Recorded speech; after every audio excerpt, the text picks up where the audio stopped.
So this is part A of the KhoodeelaarTV television channel being broadcast only on the internet from London, within quotes, UK, at approximately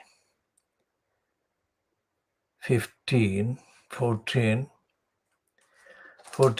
hours GMT, 15 hours UK, local time within UK,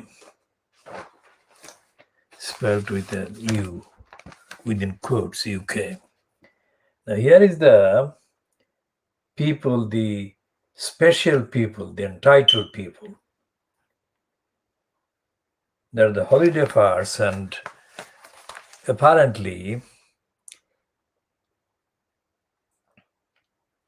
the NHS COVID app forced Heathrow staff to isolate on the busiest getaway weekend this year, with 400,000 jetting off nationwide.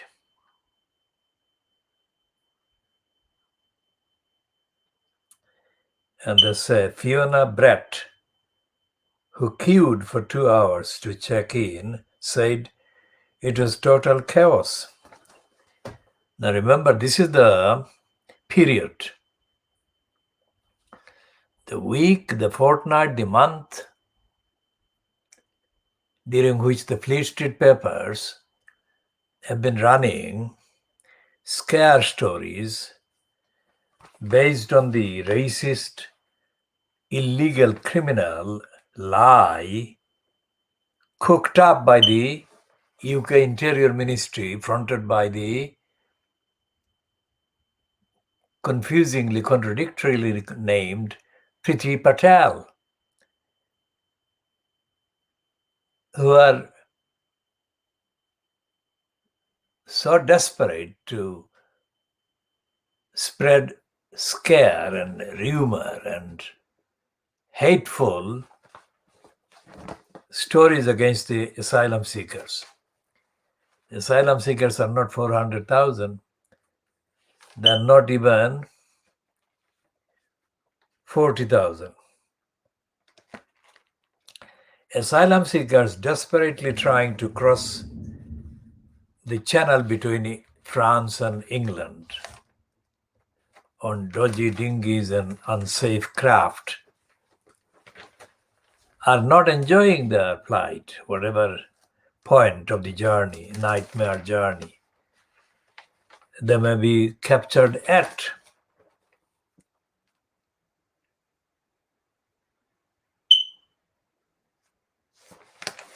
Because these people who are the subject of torrid, hateful propaganda issued by the Boris Johnson-fronted cabal,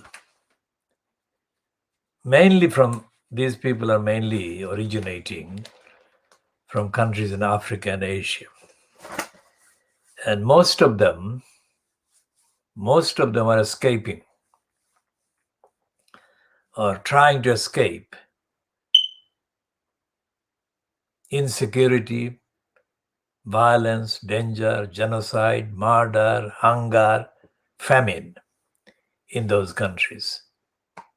Those who are not escaping those itemized ones are trying to escape poverty. General poverty, general lack of security. And there is no evidence, there is no sign in any of the Fleet Street papers condemning these people, victims of poverty and hunger,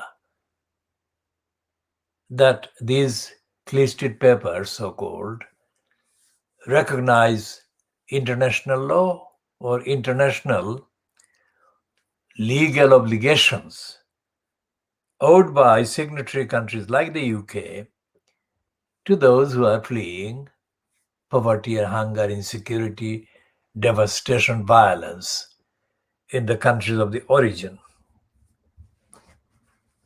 So, compare that with this kind of treatment they're giving to the people who can afford to spend thousands of pounds and to go to other countries on so-called holidays. Their humanity is not, the humanity of these holiday makers is not questioned. So we shall be discussing that more after taking a look at the Sunday version of the what became the Guardian, used to be the Observer.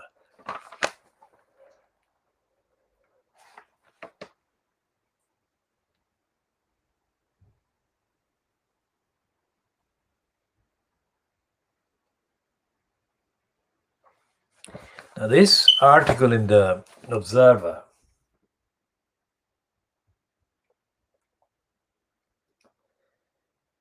is about a journalist called Julie, who apparently brought this Jeffrey Epstein down. And their main description of her achievement reads as follows. How journalist Julie K. Brown, I'm reading again, how journalist Julie K. Brown finally brought down Jeffrey Epstein after police and prosecutors had failed. Interview by Andrew Anthony. Now by interview, they mean interview of Julie K. Brown by Andrew Anthony.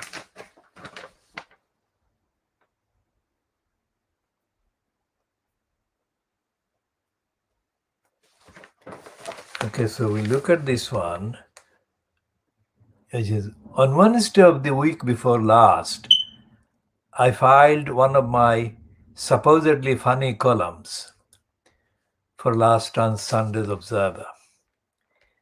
I wanted to write a personal pastiche of feel-good op-eds about England's near victory in the Euros and reference how Boris Johnson's government's calculated culture war tried to draw the squad into its sights as surely as it had Enid Blyton, a picture of the Queen in a room where a dozen or so postgraduates have a cattle and horrible histories.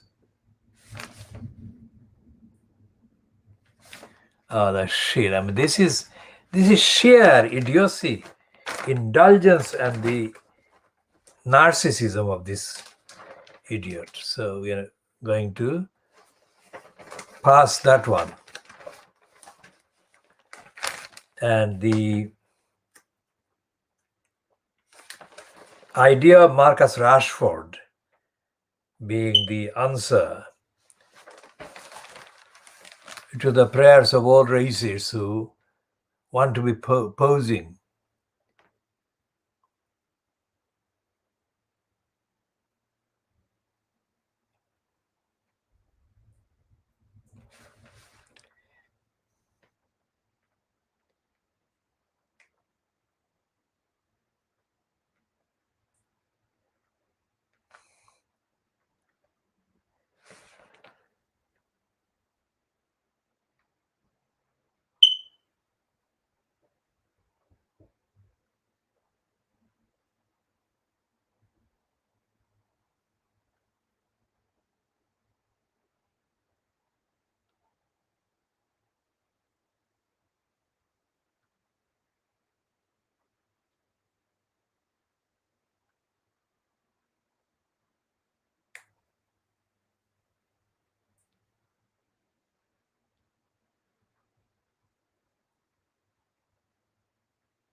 So this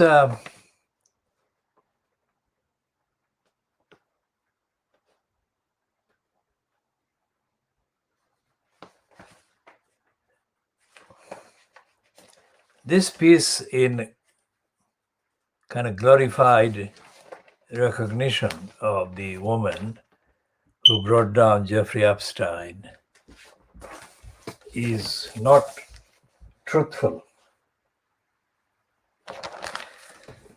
Remember, this program is called the World Exclusive Diagnosis of Fleet Street. What that means is that you will not find what you watch or see or hear on this program. You will not find it anywhere else, because nowhere else says what we say, and nowhere else will say what we do say.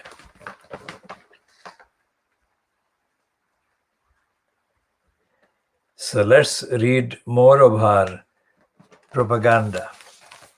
They said Julie K. Brown is the Miami Herald journalist who took on the full might of the billionaire sex offender and helped to bring him to justice.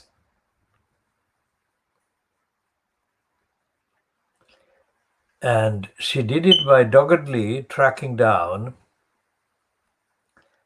his silenced and forgotten victims and persuading them to talk. She tells Andrew Anthony the story.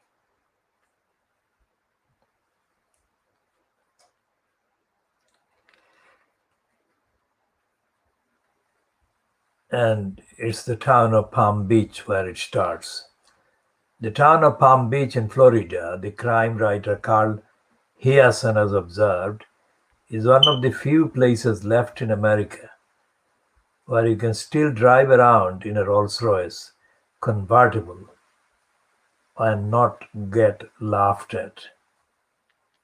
It's an unironic island filled with the super rich and famous, plastic surgeons, and of course the former US President Donald Trump, who holds court at his ostentatious Mar-a-Lago resort. A satellite of Miami, the island prides itself on its many flamboyant charity balls, but no amount of good cause fundraising can remove the whiff of corruption that hangs heavy in the subtropical air. If money talks in most places, in Palm Beach it speaks with a confident authority that's seldom questioned. Never has that understanding been more egregiously demonstrated than in the case of the inscrutable financier and sex offender Jeffrey Epstein. In 2008, Epstein was sent to prison, having pleaded guilty to the charge of procuring for prostitution a girl below the age of 18. It is the culmination of a 3-year investigation involving first state and then federal authorities. The local police had uncovered evidence that Epstein had sexually coerced and abused scores of young women and girls, some as young as 13 or 14. There were also a number of testaments to rape, but all throughout the prosecution seemed reluctant to take Epstein to court, and the police were always one step behind their target. For a start, Epstein appeared to be tipped off that he was going to be arrested.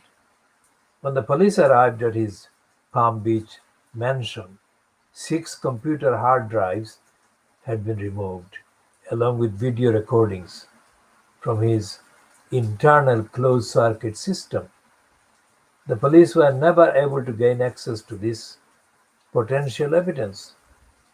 Florida is notorious for its harsh prison system and lengthy sentencing.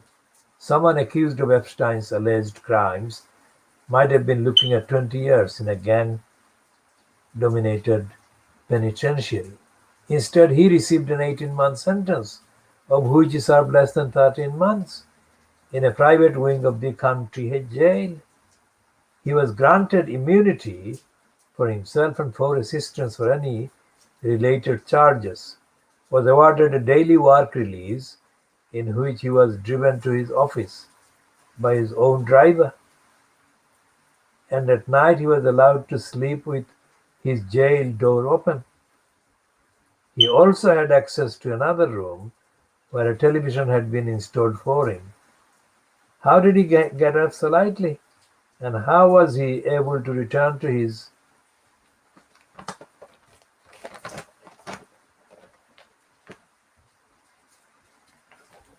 That's the piece we are reading as Jeffrey Epstein. What that introduction so far shows is that there is no such thing as justice system. There is no such thing as justice system in the USA. So let's read a bit more of that, not too much. He preyed on girls who were homeless and addicted, who he thought nobody would ever listen to. And he was right. So, gilded world of billionaire friends and celebrity playmates without any real stigma attached to his name.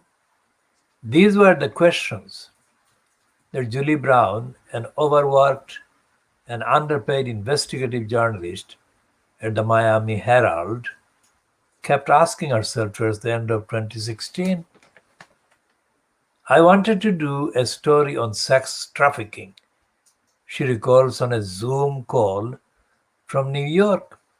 But every time I Googled Florida and sex trafficking, a story about Jeffrey Epstein came up.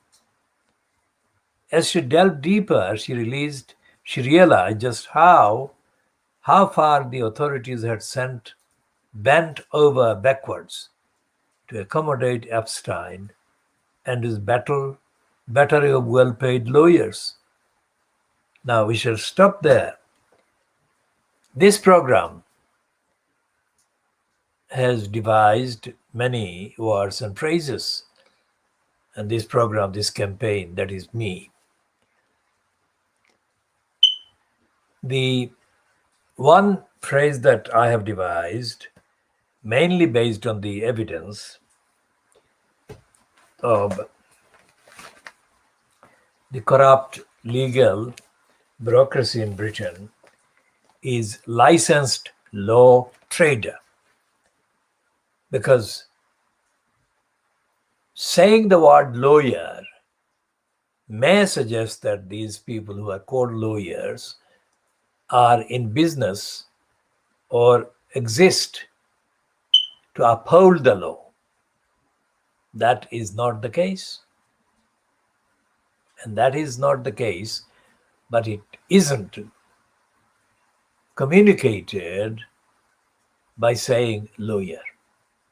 Because the word lawyer actually misrepresents the work that these licensed law traders do. They are prostitutes, licensed to prostitute themselves. That's what they are. But you cannot say prostitutes in print without the likelihood of being kind of obstructed. So a less obstructive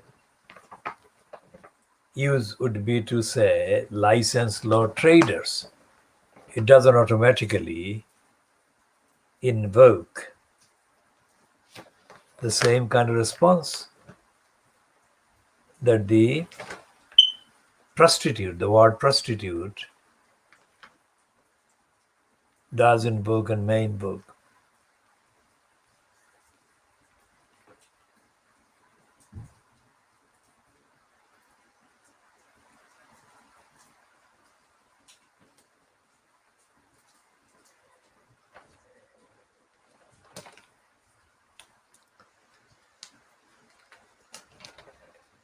We shall come to that, an update on the licensed law trade later.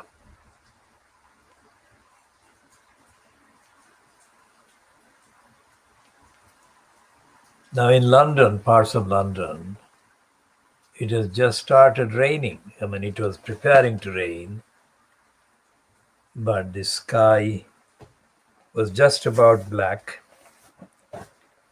with the cloud before this campaign checked the necessary items, including these papers.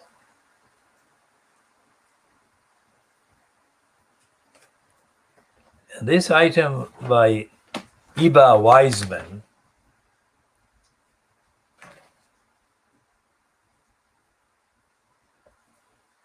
says that billionaires should be jettisoned. Well, of course they should be jettisoned, but that won't make any real difference for the many. They should be treated as criminals and prosecuted and sent to jails, and also the outfits that they abuse the victims with, the resources, the funds of their operations should be seized and distributed to society and the public and the victims of their corruption and criminality and theft. Now,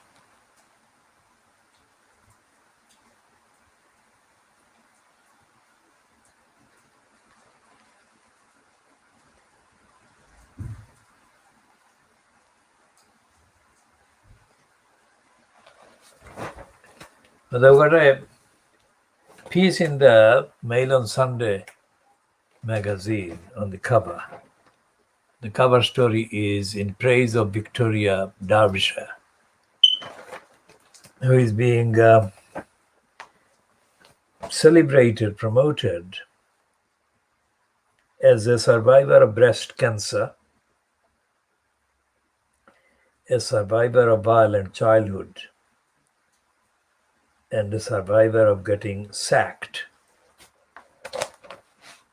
So it says on how to stay positive no matter what life throws at you.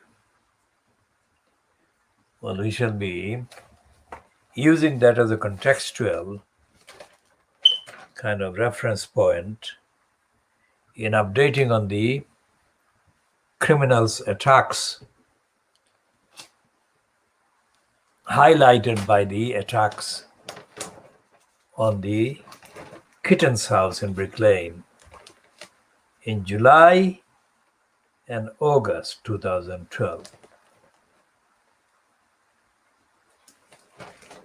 Remember, this program is unique in many ways, but in the immediate reference to newspapers, it's unique in a very unique way. We have not read, we have not heard about, we have not observed, witnessed, seen, suspected, or been made aware about any campaign anywhere on the planet of the known spheres of any campaign, any individual, collective campaign that has been based on what is known as newspapers. Now, this program is made entirely of 24-hour continuous engagement with the contents, the role of newspapers, the like of which is not known, like of which has not been chronicled anywhere. And this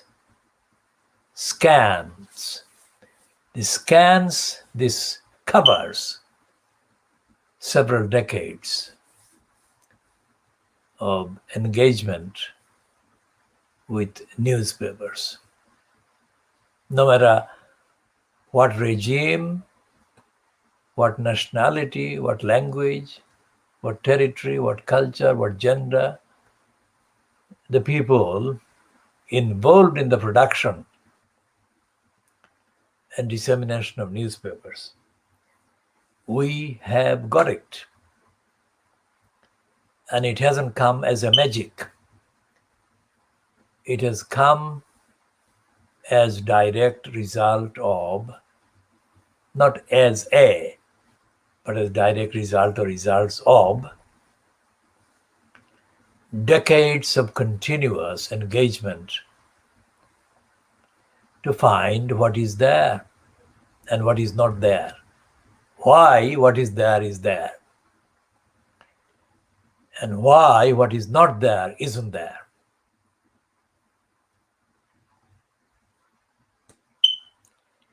And no word or phrase used in this promotion of a cover dedicated to promoting Victoria Derbyshire, no word can match the actual experience, the evidence, the empirical engagement that has been involved and is involved in finding out and examining what is there in the papers and what is not there in the papers. And the relentless narcissistic engagement to promote himself, in other words, Pierce moron. I mean, this is a criminality. Moron is not what we do. Moron is the exact opposite of what we do. A moron couldn't do what we do. And this is shameless sick-making, narcissistic, opportunistic, desperate, careeristic faux morality, that is, pretend fake morality by this creep.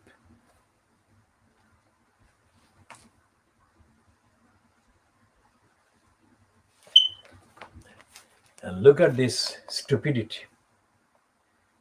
I mean, they use the word, the concept, and the narrative of war at the slightest excuse. This is irresponsible. This misleads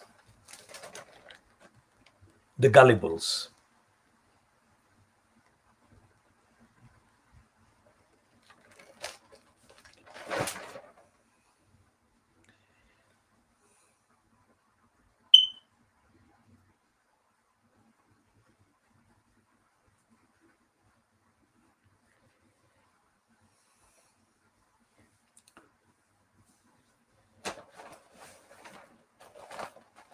And the idea, the thought, the fact that any contents, desperately written contents, aimed at the gullibles, might tell them the wrong thing to their cost, at their cost. This is not something that the writers, the editors, the commissioners at Fleet Street newspapers are bothered about. And as we said, the 74 calendar years, 75 calendar years, whatever the actual number of years it has been since the National Health Service was actually launched, whatever the number of years, those years have been kind of wasted by successive governments, whatever party, whatever political ideology in this country, in Britain, in the remainder of the quote UK. whatever the ideology of the kind of group or party in power for the time being, Labour, Conservative, whatever else, well, there has been only Labour and Conservative. Liberals is unmentionable because they have been so insignificant and artificial. The color, political color, ideology of the party or group in control of the so-called government or the levers of government have not made any difference. Essentially, the National Health Service was launched, but it was not equipped. It was not equipped for 70 plus nearly 80 years. One of the things that has been featured in the coverage, in the reporting about the NHS in the last, say, 20 months, during the kind of pretentious attempts at dealing with the challenge of the COVID-19. The thing that has been exposed during the last 16 months or so has been the truth about the fact that the sloganeering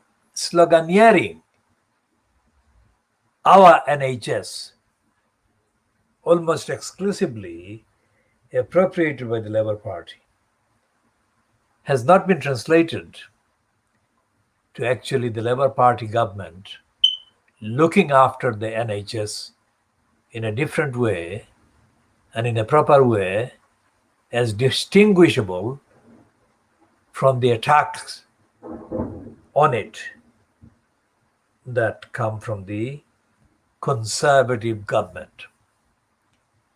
The NHS should have been treated as an emergency, a service for the nation, the whole country, so that it was equipped with all the skills, all the intentions, all the verifiability and audit and transparency mechanism, and above all, with the absolute full funding. But it hasn't been in any of those respects. That is what we have been saying right from the beginning, not just on these broadcast programs, but in our narrative generally published and posted and stated and advocated and communicated. And that's one of the original diagnostic exercises that we continue and undertake. So what has happened with the NHS this week in terms of the Fleet Street kind of connection with the news is that Sajid Javid, the son of a Pakistani bus driver, as the phrase goes, in the racist context, who has been put in post as the Boris Johnson cabinet's brief career in the name of health. He has tripped up and he has said that people shouldn't be cowering under the relevant threat continuing to be posed by the COVID-19. Now, this has been kind of grabbed by Javid's opponents, who have accused him of using an insulting phrase about the many, the ordinary people and the victims of COVID-19. They have said that cowering is a word that implies that the people involved in the covering, or people implied as the ones who are covering, are of lower class in social terms, and that they have said that Sajid Javid is insulting the people.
So the big PR that the Mail on Sunday is giving to Pierce Moron is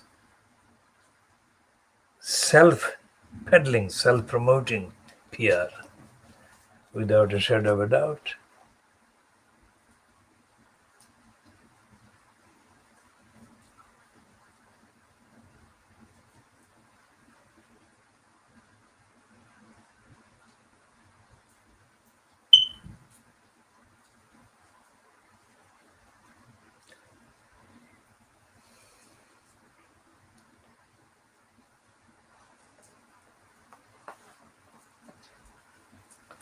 And he, Moron, cannot fake enough episodical or episodic events, and the Mail on Sunday cannot find excuses to give him space.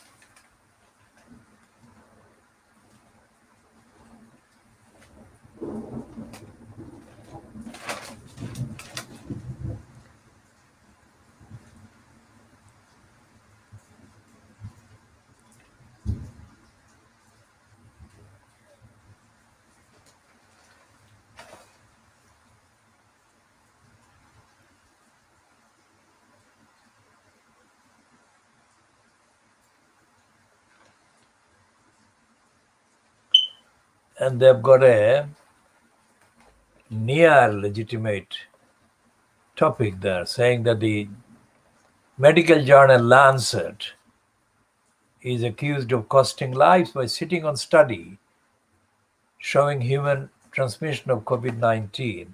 And what they're saying is that the journal is covering up for China,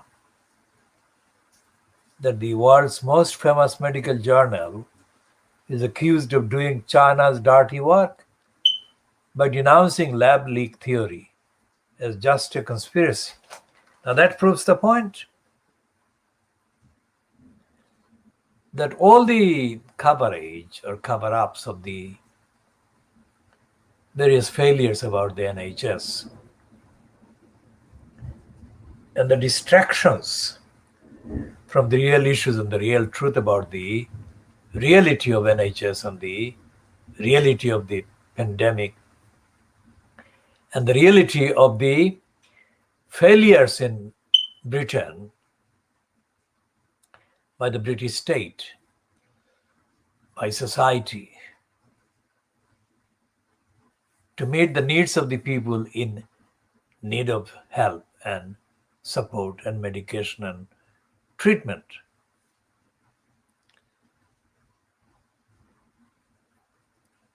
The point that the Mail on Sunday is making is corrupt because it is giving platform to the likes of Pierce Moron, not for genuine reasons, but because that's part of their desperately kind of dishonest tactical business reasons. They create controversy and they sell news about the controversy, which really doesn't affect the well-being, doesn't contribute to the medical service and the accountable social and care service needed by the people in need of care.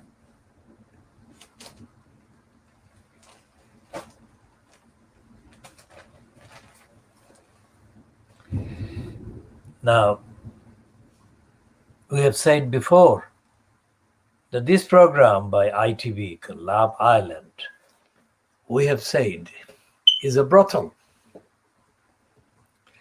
It's nothing to do with love, it's nothing to do with compassion, thinking, caring, respecting, whatever. It's a prostitute's brothel, male and female prostitutes. Now they're saying that it's more like Hitler Youth Island with all those blondes, blast viewers. 2 in 3 women on show have had fair hair, twice the UK average. Of course. But that's part of the propaganda, the brainwashing. Brainwashing the many, the gullibles, to a condition thinking that blonde is automatically the desirable object, etc., etc.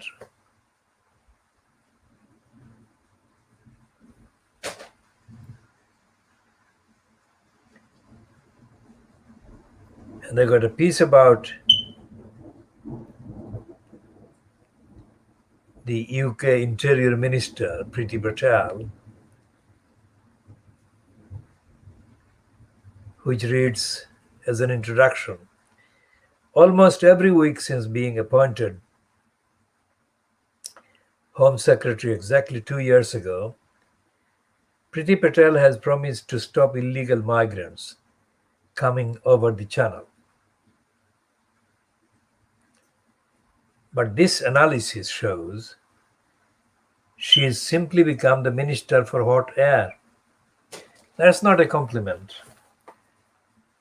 because Thursday's New European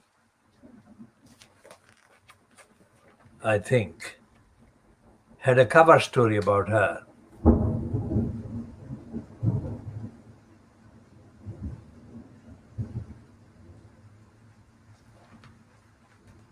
And calling her a nasty piece of smark. Now, that is the predictable, expected language of scorn, because the new European is an anti-Brexiteering, pro-European weekly. But despite the difference in their ideology, the fact that the Brexiteering Daily Mail on Sunday is now calling Priti Patel Minister for Hot Air is more than coincidence. It is based on the substance that she is no good. She is not fit for purpose.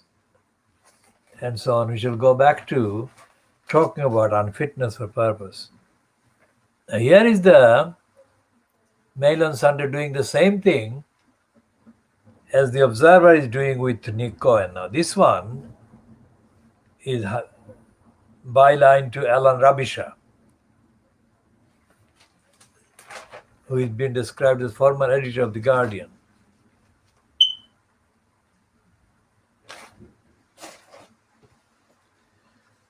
And the same line is being promoted by both The Observer, piece by Nick Cohen, and the Mail on Sunday piece by Alan Rabisha. Both of them are saying that Boris Johnson is a former journalist. And we have said already in tweets we have posted that Johnson was never a journalist. He was the opposite. A journalist should be telling the truth. Whereas throughout his entire career, we have said already, Boris Johnson has hid the truth, denied the truth. So he is not a former journalist and should not be described as a former journalist. Now, Alan Rashpidar's piece is being headlined in the Mail on Sunday. It beggars belief that a government led by a former journalist wants laws that would make criminals of journalists. Well, the same line in the Observer as in the Mail on Sunday, and it's not true. And Peter Hitchens says that if Dominic Cummings calls me bonkers, you know I must be right.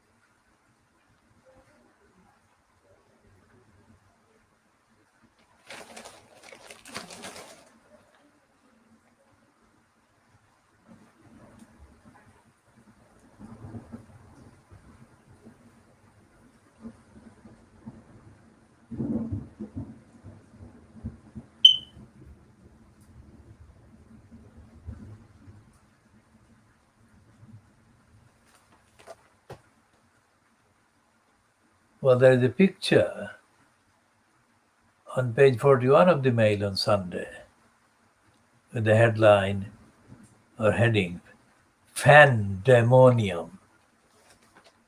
And it's a sub-heading is reading, it's mayhem in Manhattan as fashionistas flock to Times Square to watch Sex and the City stars film latest drama.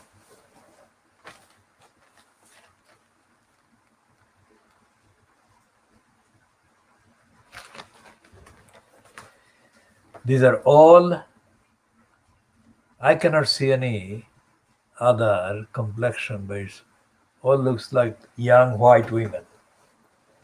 Now that is If that is New York, then definitely America is absolutely racist. How is that possible?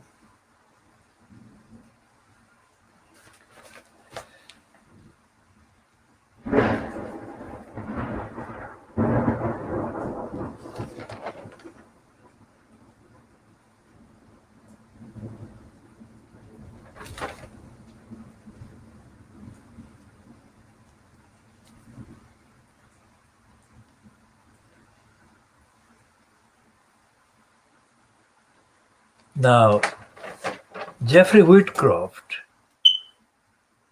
who hardly appears in the newspapers these days, but has been a journalist for quite a while. And his piece in the Mail on Sunday says, starting today, a major series examines how the greatest Englishman still shapes the world mostly for good, with one predictable exception.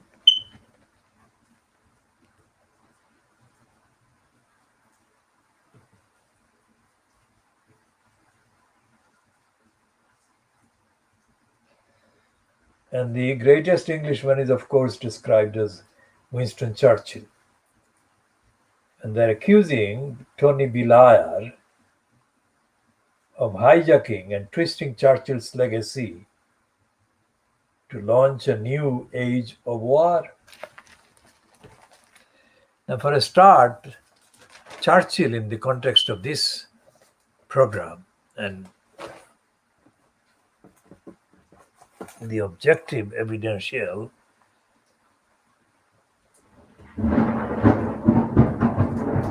is a very loud thunder is happening in London at this time in the background.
So we are not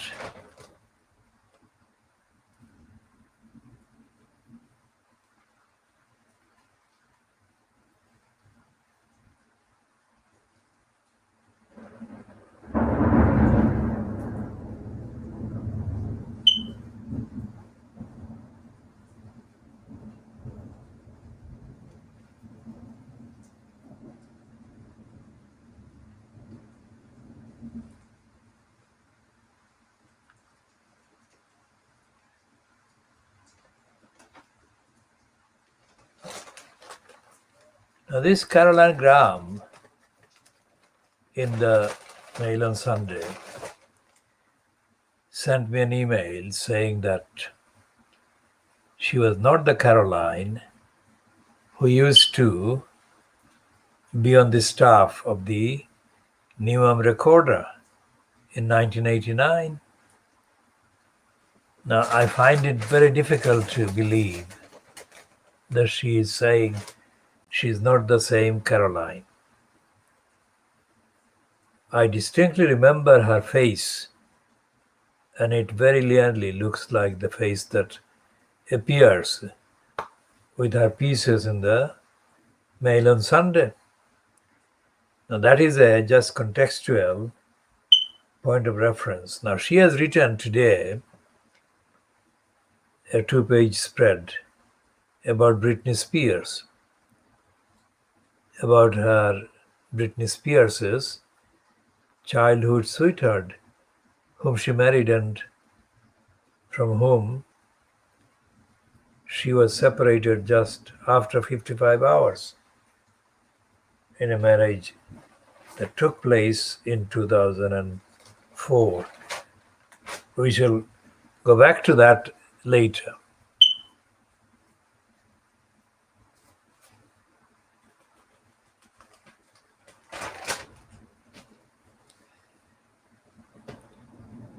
And there is a piece, 2-page piece on China's first virus cover-up. And this is the piece that, as the special report by Ian Birrell, Birrell. Doctors silenced, infections and deaths hidden.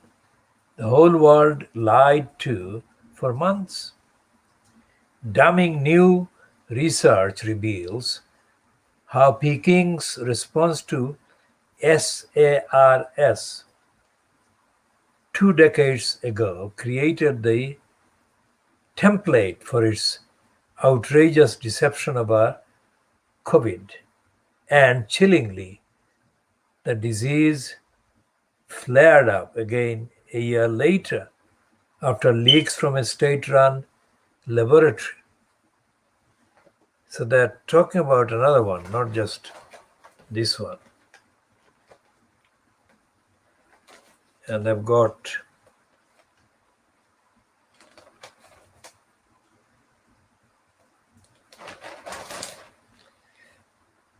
I was looking for this one, and this one is printed on page 53 of the Mail on Sunday. And it's a piece about Boris Johnson being the person who is responsible for the chaos at number 10 Downing Street. And this one, Dan Hodges is the son of a former MP.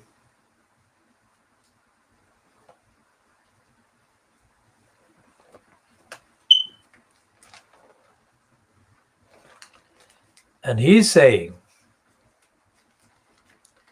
in the heading, and we shall come to the heading,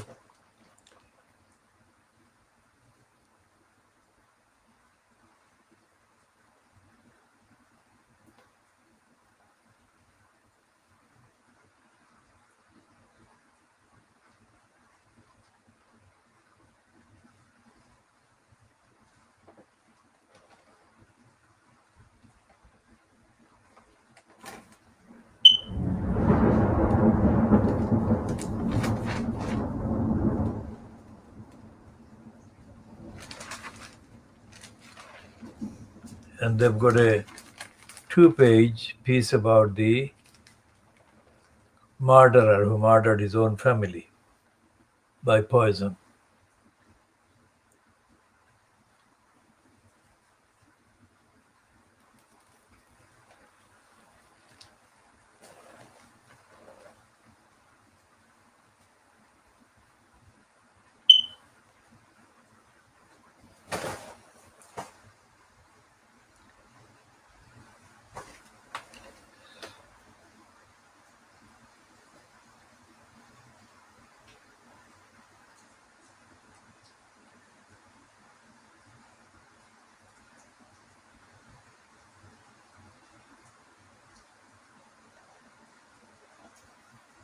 And there is a piece by the deputy health editor, Mail on Sunday, that putting on a tax on cereals like Cocoa Pops will only make things worse. The real cause of childhood poverty, she says, is Sorry, reading it again. The real cause of childhood obesity, she says, is poverty. Now that's a word that is hardly printed in the Mail on Sunday or the Daily Mail.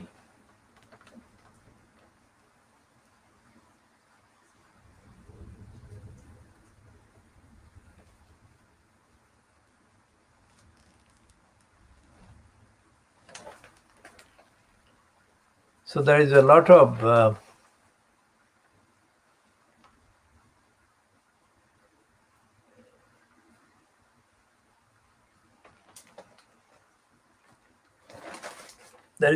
pieces about the society, about market, about capitalism, about crime, and about the greatest Englishman. And this is something that is used as a serial brainwashing kind of package by Fleet Street. Enticing and attention kind of grabbing. But essentially part of the agenda of lying.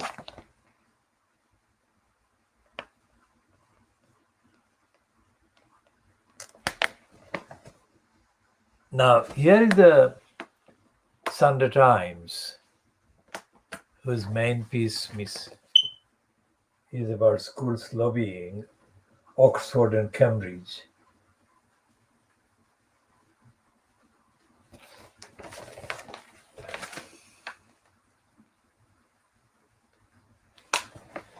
That is private schools, what they call private schools is schools that have got children of the very rich on their register, on the rolls.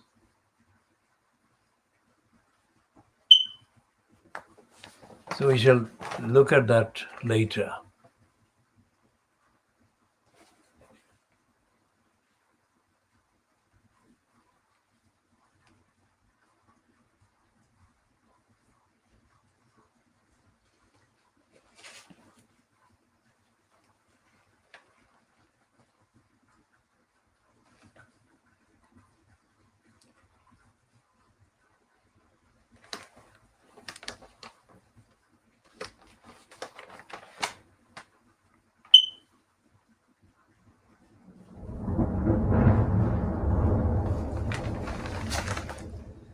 So this is still, the thunder is still raging in the background. Whether it is being recorded in real time, I don't know.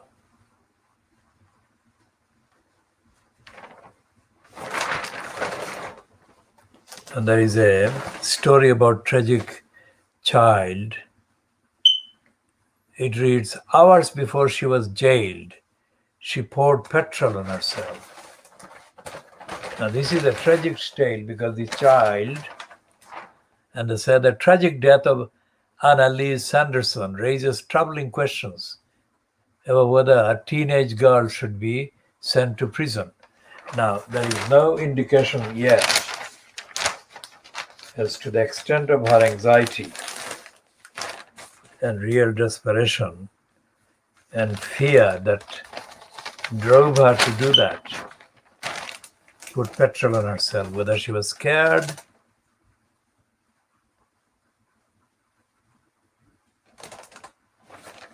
and this is something that is absolutely the most important, one of the most important stories. The women in jail, the worst place.